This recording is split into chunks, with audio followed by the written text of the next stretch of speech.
Pardonnez de ne pas vous décrire l'avenir de la messe traditionnelle sur le moyen ou long terme, même si je reste très confiant.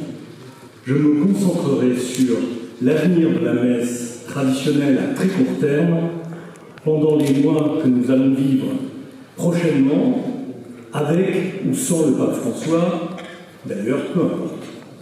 À court terme, à très court terme, nous aurons à défendre la messe traditionnelle de toutes nos forces, comme le pèlerin qui aime prendre des engagements après un pèlerinage, l'auditeur attentif de ce colloque parisien de début d'automne pourrait lui aussi prendre quelques résolutions.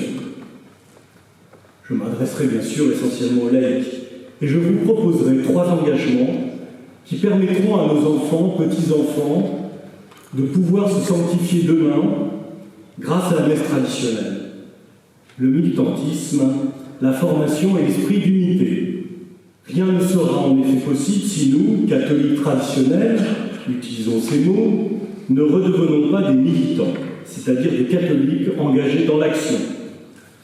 À la veille de sa mort en 1975, le père Roger Thomas Calmel donnait comme définition de la vie chrétienne l'engagement, le combat, la béatitude. Militia certamen beatitudo. L'engagement, le combat sont importants.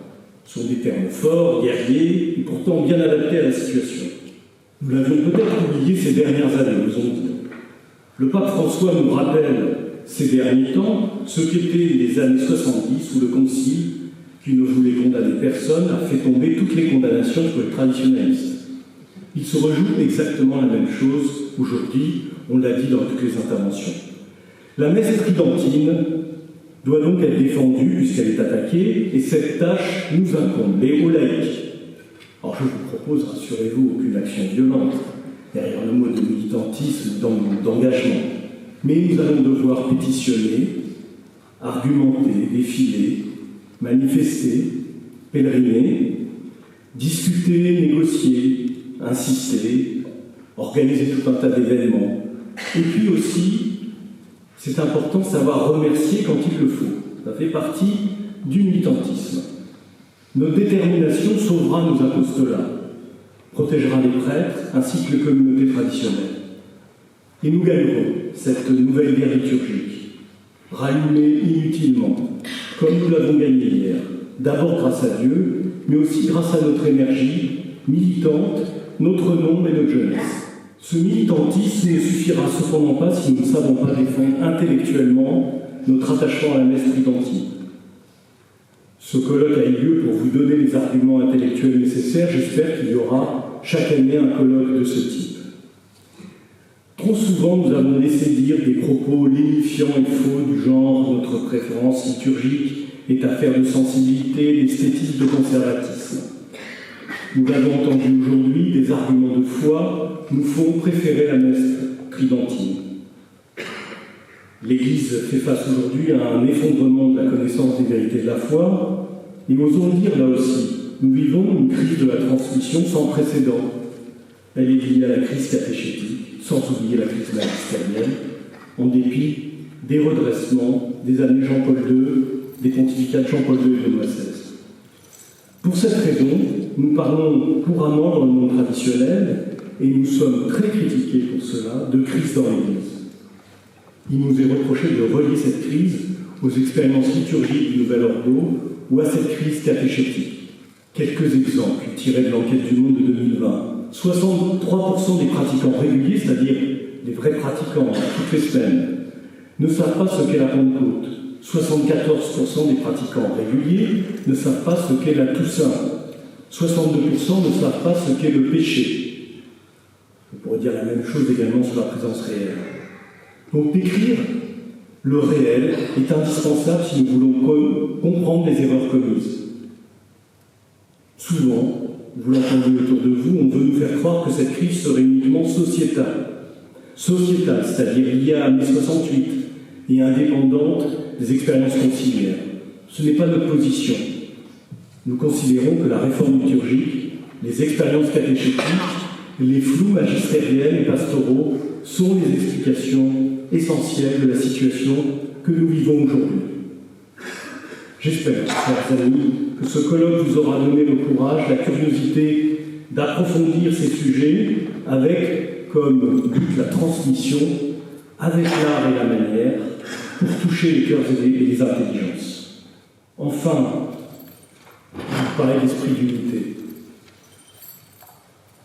Jean Housset nous recommandait de ne pas avoir l'esprit de boutique. La crise actuelle, avec le collapsus de l'autorité dont parlait Jean Madiran, a modifié le lien, la relation entre les catholiques eux-mêmes.